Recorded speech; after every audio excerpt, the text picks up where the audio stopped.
بسم الله الرحمن الرحيم الحمد لله رب العالمين أشهد أن لا إله إلا الله وحده لا شريك له وأشهد أن سيدنا ومولانا محمدا عبده ورسوله أما بعد فأعوذ بالله من الشيطان الرجيم بسم الله الرحمن الرحيم وَإِذْ أَسَرَّ النَّبِيُّ إِلَى بَعْضِ أَزْوَاجِهِ حَدِيثًا فَلَمَّا نَبَّأَتْ بِهِ وَأَظْهَرَهُ اللَّهُ عَلَيْهِ عَرَّفَ بَعْضَهُ وَأَعْرَضَ عَنْ بَعْضٍ فَلَمَّا نَبَّأَهَا بِهِ قَالَتْ مَنْ أَنْبَأَكَ هَذَا قَالَ نَبَّأَنِيَ الْعَلِيمُ الْخَبِيرُ إن تتوبا إلى الله فقد صغت قلوبكما وإن تظاهرا عليه فإن الله هو مولاه وجبريل وصالح المؤمنين والملائكة بعد ذلك ظهير عسى ربه إن طلقكن أن يبدله أزواجا خيرا منكن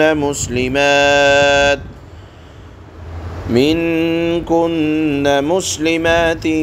مؤمنات قانتات تائبات عابدات سائحات ثيبات وأبكارا صدق الله مولانا العلي العظيم۔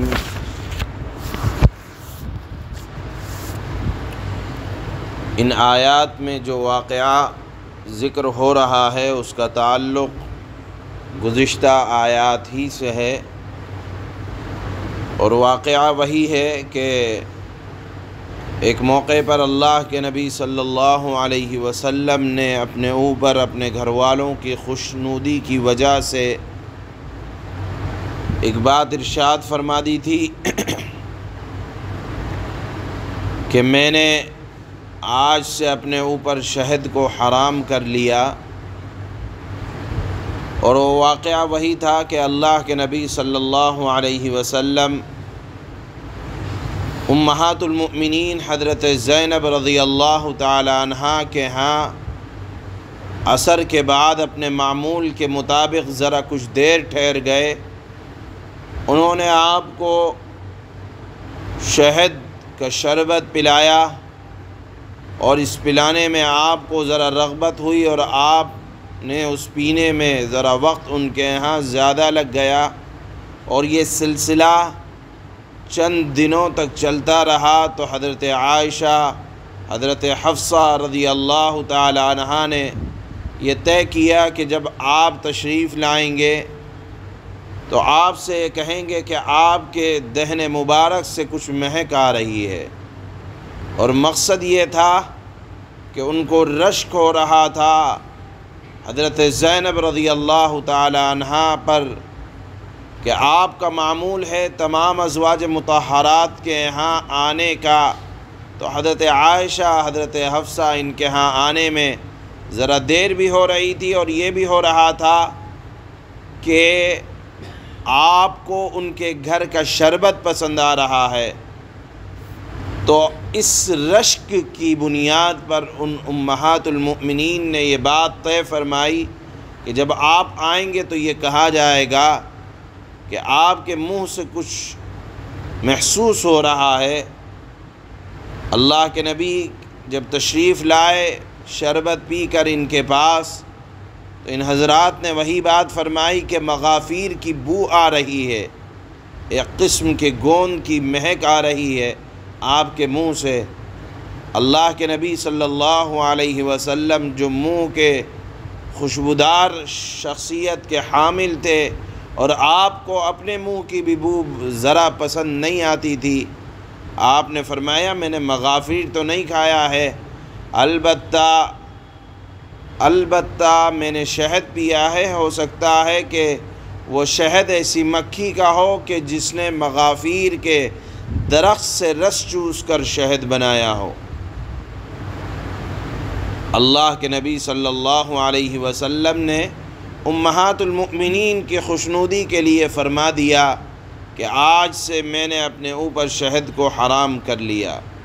اور یہ بات آپ نے چپکے سے حضرت حفصہ رضی اللہ تعالی عنہ، چونکہ باری باری جب سب ایک ہی بات کہہ رہی تھیں تو اللہ کے نبی نے حضرت حفصہ سے فرمایا کہ دیکھو میں نے اپنے اوپر شہد کو حرام کر لیا ہے، لیکن تم یہ بات کسی اور سے مت بتلانا، یعنی حضرت عائشہ سے یا دیگر امہات المؤمنین سے مت کہنا، کیونکہ اگر یہ بات حضرت زینب جنہوں نے مجھے شربت شہد کا پلایا ہے بات ان تک پہنچے گی تو ان کو تکلیف ہوگی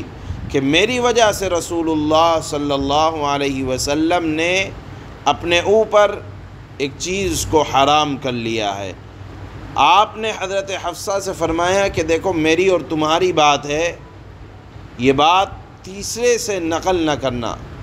حضرت حفصہ رضی اللہ تعالی عنہا سے چوک ہوئی، انہوں نے حضرت عائشہ رضی اللہ تعالی عنہا سے یہ بات کہہ دی۔ چونکہ اس معاملے میں ازواج مطہرات سے کچھ بے اعتدالی ہوئی، اللہ رب العزت والجلال نے شروع صورت میں تو پہلے رسول اللہ صلی اللہ علیہ وسلم سے فرمایا کہ آپ اپنے اوپر اس طرح کی کسی چیز کو ازواج مطہرات کی وجہ سے ان کی خوشی کے لیے حرام نہ کریں، پھر ازواج مطہرات سے جو چوک ہوئی اس پر اللہ تعالیٰ نے رسول اللہ صلی اللہ علیہ وسلم کو بذریعہ وحی آگاہ کیا۔ کیا فرمایا؟ وَإِذْ أَسَرَّ النَّبِيُّ إِلَى بَعْضِ أَزْوَاجِهِ حَدِيثًا، کہ آپ نے چپکے سے ازواج مطہرات میں سے ایک سے یہ بات فرمائی کہ میں نے حرام کر لیا، اور یہ کہا کہ کسی سے مت بتلانا۔ تو حضرت حفصہ کو بلایا اللہ کے نبی نے، کہا کہ آپ نے یہ بات میں نے آپ سے منع کیا تھا، آپ نے فلاں جگہ یہ بات نقل کر دی ہے۔ حضرت حفصہ نے فرمایا کہ آپ کو کیسے علم ہوا؟ اللہ کے نبی نے فرمایا کہ دیکھو قرآن میں یہ آیت وَإِذْ أَسَرَّ النَّبِيُّ إِلَى بَعْضِ أَزْوَاجِهِ حَدِيثًا یہ نازل ہوئی ہے کہ آپ نے تو چپکے سے یہ بات کہی تھی، لیکن اللہ رب العزت والجلال نے آپ کی ازواج مطہرات میں سے جس نے یہ بات آپس میں کہی، اللہ نے آپ پر اس کو ظاہر کر دیا ہے۔ چنانچہ اللہ کے نبی صلی اللہ علیہ وسلم نے کچھ بات تو فرمایا کہ آپ نے یہ ظاہر کر دیا، لیکن پوری بات آپ نے پھر بھی نہیں بتلائی، کیونکہ اگر ساری بات ظاہر کی جائے جس سے غلطی ہوئی ہے تو اس کو اپنے اوپر شرمندگی بھی ہوگی، تکلیف بھی ہوگی، لہذا اللہ کے نبی صلی اللہ علیہ وسلم نے حضرت حفصہ سے کچھ بات تو کہی اور کچھ درگزر کا معاملہ کر لیا، اسی کو اللہ نے یہاں قرآن کی آیت میں بیان فرمایا کہ وَأَظْهَرَهُ اللَّهُ عَلَيْهِ عَرَّفَ بَعْضَهُ وَأَعْرَضَ عَنْ بَعْضٍ، کہ آپ نے تھوڑی بات تو حضرت حفصہ کے سامنے ظاہر فرمائی اور کچھ سے آپ نے درگزر فرمایا، گویا کہ آپ کے اخلاق یہ تھے کہ اگر کسی کی کوئی غلطی سامنے آ جاتی تو آپ اپنی نظر کرم سے کچھ تو ظاہر بھی فرماتے تاکہ غلطی کا احساس بھی ہو جائے، لیکن غلطی پر شرمندہ کرنا، غلطی پر سامنے والے کو تکلیف دلانا اور عار دلانا، اللہ کے نبی صلی اللہ علیہ وسلم چشم پوشی سے کام لیا کرتے تھے۔ چنانچہ تھوڑی سی بات آپ نے تنبہ کے طور پر آپ نے حضرت حفصہ سے فرمایا اور آپ نے ان کو شرمندہ نہیں کیا۔ آگے آیات میں اللہ اپنے حبیب صلی اللہ علیہ وسلم کی امہات المؤمنین ازواج مطہرات کو خطاب کر کے ارشاد فرماتے ہیں کہ دیکھو ٹھیک ہے جو کچھ غلطی ہوئی، اور اب اس غلطی پر اللہ آپ کو تنبیہ فرماتے ہیں، لہذا اگر تم اللہ کے سامنے دونوں توبہ کر لو تو بہتر ہے کہ یہ تمہارے دل اعتدال سے ہٹ کر ایک طرف جھک گئے تھے، لہذا تم اگر توبہ کر لو گے تو اللہ رب العزت والجلال تمہاری توبہ کو قبول فرمائیں گے اور کچھ تکلیف نہ ہوگی۔ اور یہ بات جو حضرت زینب رضی اللہ تعالی عنہا کے متعلق تمہارے دل میں آئی، ظاہر سی بات ہے اللہ نے اور اللہ کے رسول نے کوئی کام کیا تو وہ ایسا نہیں ہے کہ آپ کو اس کے خلاف کوئی کارروائی کرنے کا یا مظاہرہ کرنے کا آپ کو اختیار ہے۔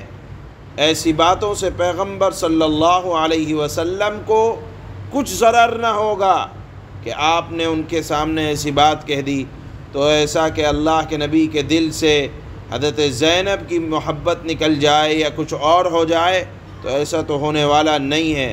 البتہ اگر آپ کا اپنا نقصان ہو جائے گا، لہذا اللہ نے فوراً توبہ کی طرف توجہ دلائی اور فرمایا کہ توبہ کر لو، اللہ معاف فرما دیں گے۔ اور فرمایا کہ دیکھو نقصان رسول اللہ صلی اللہ علیہ وسلم کا نہیں ہے، اگر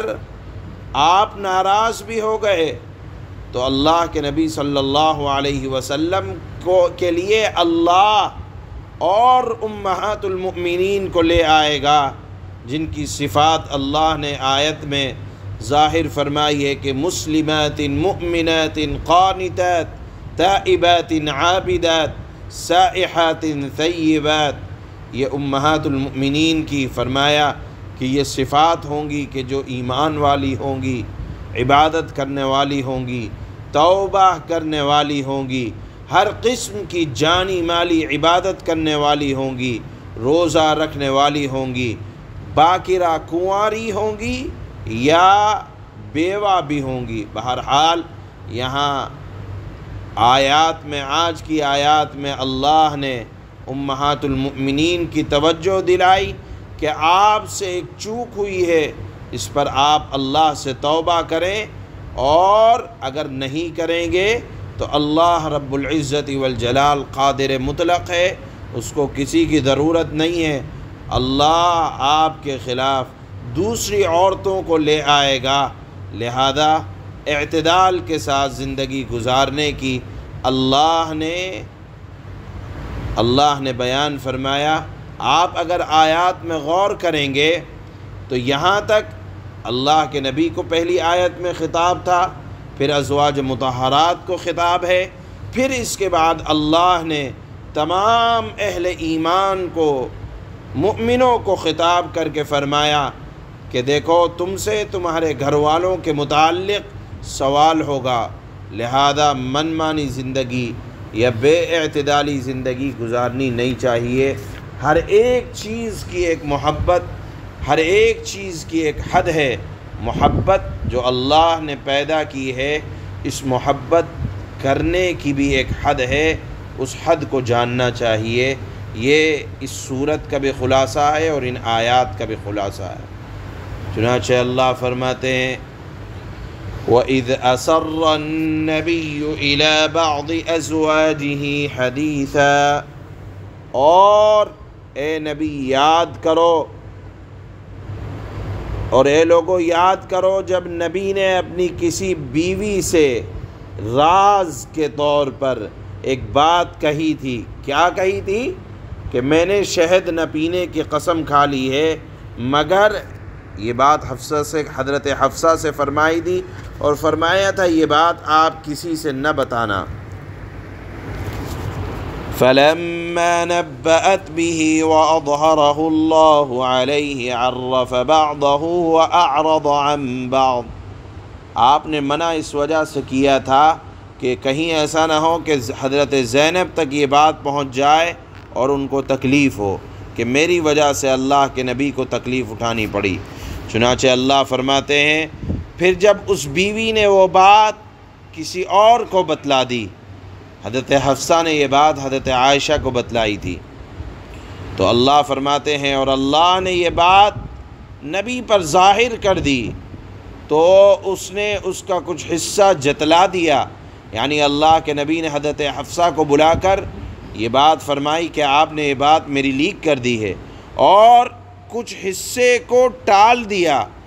یعنی پوری بات نہیں بتلائی حضرت حفصہ کو بھی تاکہ شرمندگی زیادہ نہ ہو۔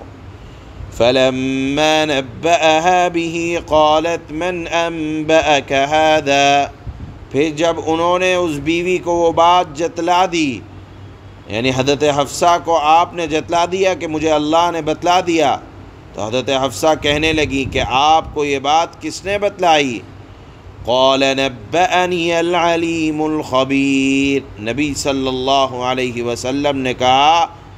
کہ آپ نے میری بات لیک کی، مجھے اس نے بتلائی یہ بات جو بڑے علم والا بہت باخبر ہے۔ ان تتوبا الی اللہ فقد صغت قلوبکما وَإِن تَظَاهَرَا عَلَيْهِ فَإِنَّ اللَّهَ هُوَ مَوْلَاهُ وَجِبْرِيلُ وَصَالِحُ الْمُؤْمِنِينَ وَالْمَلَائِكَةُ